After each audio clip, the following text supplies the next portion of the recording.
किसी ने ध्यान भी नहीं दिया होगा कि सबसे बड़ा वर्कफ़ोर्स इंडिया में बीपीओ वर्कफ़ोर्स है। और उसमें भी ज़्यादातर वर्कफ़ोर्स जो है जिनकी डिमांड है या ज़्यादा वेल पेड हैं, वो इंग्लिश में ही बात कर रहे हैं। या आप किसी भी तरह से जैसे आप रेगुलर आप मान लीजिए आप जिसे कहते हैं ट्रांसक्रिप्शन एक फ़ील्ड है। आप कोई लैंग्वेज सुन रहे हैं, तो लैंग्वेज को सुन के उसको बाद लिखना है, ये एक करियर है इसमें। और ऐसे अंग्रेज़ी में कई करियर अब राइटिंग में भी कई सारे हैं। आप किताबें लिख सकते हैं, बुक्स है, आप कंटेंट राइटर बन सकते हैं, आप कॉपीराइटर बन सकते हैं, आप जिसे कहते हैं छोटे-छोटे ब्लॉग्स लिख सकते हैं या बड़े ब्लॉग्स लिख सकते हैं। ऐसे राइटिंग में भी कई अपॉर्च्युनिटीज़ हैं।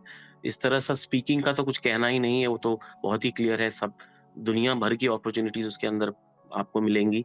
और बाकी रही रीडिंग की, तो अगर मैं सही हूँ तो टीचर्स तो रीड ही करते हैं क्लास में, तो आप टीचिंग भी ऑप्शन देख सकते हैं उसमें। जब क्लास में पढ़ा रहे हैं या किसी को किसी भी सब्जेक्ट को पढ़ा रहे हैं, तो आपको रीड तो करना ही है और ज़्यादातर माध्यम इंग्लिश ही रहता है। तो ऐसे कई सारे इसकी यूसेज है जो आप कभी रियलाइज़ भी नहीं करते हैं, लेकिन उसके हैं प्रैक्टिकल यूसेजेस।